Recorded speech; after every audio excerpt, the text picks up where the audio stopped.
So you mentioned how people aren't victims of circumstance. As a general rule, some people are, obviously. But how do you explain people who aren't given access to certain things and stuff, and therefore cannot advance? Like, you cite like single mothers and stuff like that, and then fathers leaving them. Mm-hmm. And women, oftentimes, you see it all across the country, Planned Parenthood clinics being closed down and stuff, and they can't get access to contraceptives or abortion and stuff that would stop them from being in that situation. But you think that somehow they should just help themselves, but when in fact... Condoms cost 35 cents. I think they can help themselves. I mean, that's the idea that contraceptives are not available in the United States is absurd. It's absurd, I'm sorry, it's crazy. The idea that you can't get cheap or free condoms anywhere.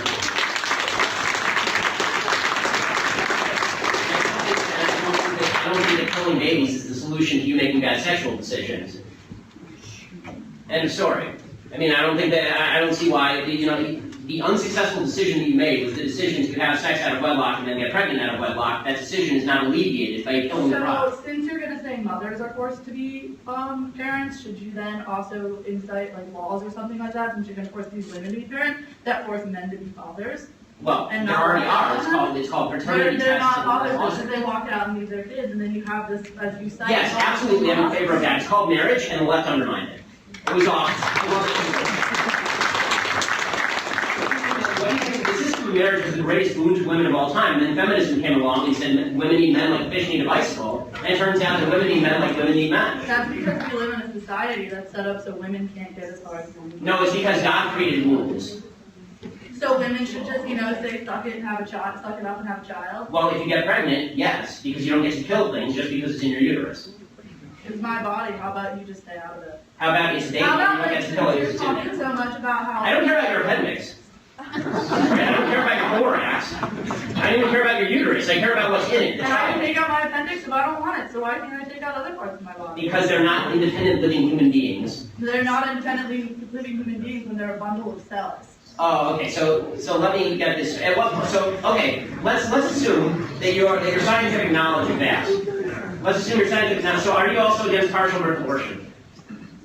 I think I don't understand why people would have I'm Are not... you, at what point does that bundle of cells become a human being in your view? Sorry. No, really. I mean, this is. No, I just need to calm down for a second. Sorry, did I Do you want to go to another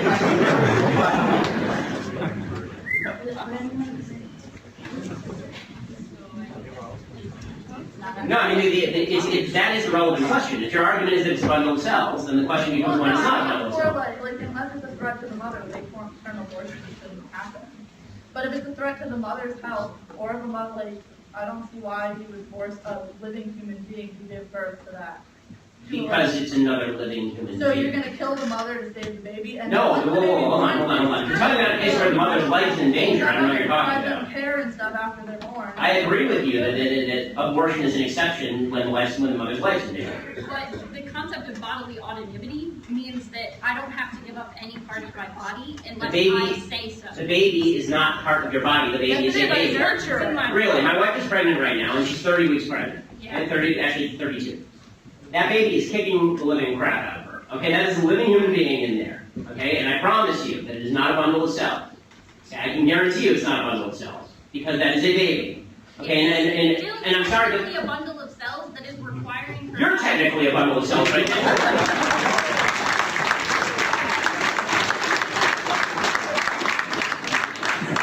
You can say no. That is the concept of bodily autonomy. The entire concept of why we Okay, so we have other questions that need to be asked. You have 10 minutes. We can go on all down this, but here's the final point. Abortion is a very simple issue. If you believe, as you do apparently, that that's nothing in there but just a bunch of goo, then you're right.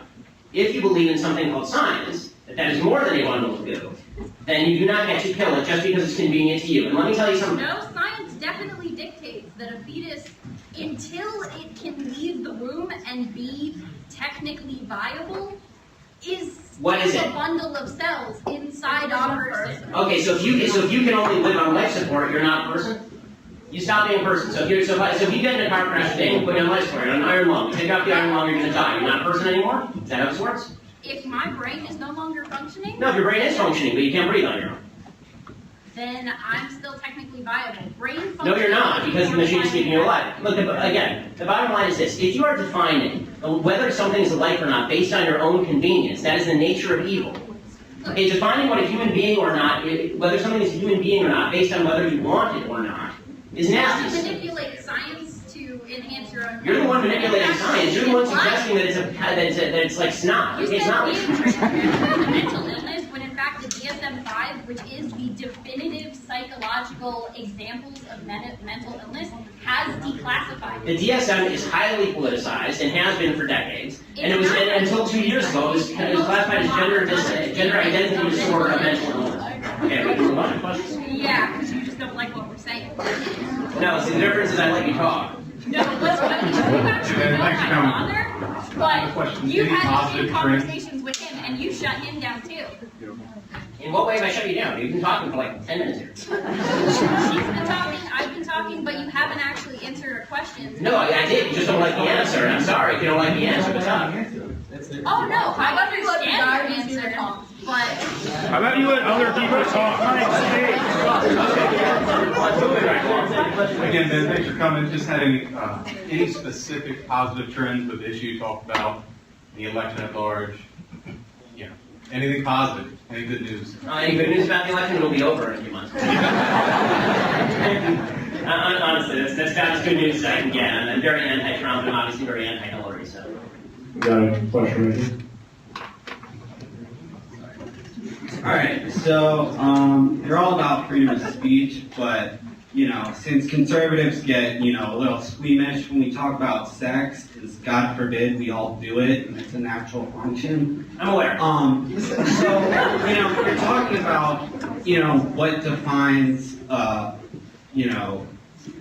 life or whatever. So scientifically speaking, do you consider semen life? So I'm pretty sure that you probably masturbate a lot because you're a human being.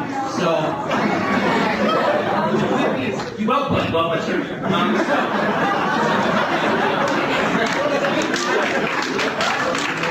No, I believe, as do most people who feel this way about abortion, that life begins at conception. And sperm meets egg, and the child is conceived. That's when life begins. That's what I believe. The rest of the question was weird.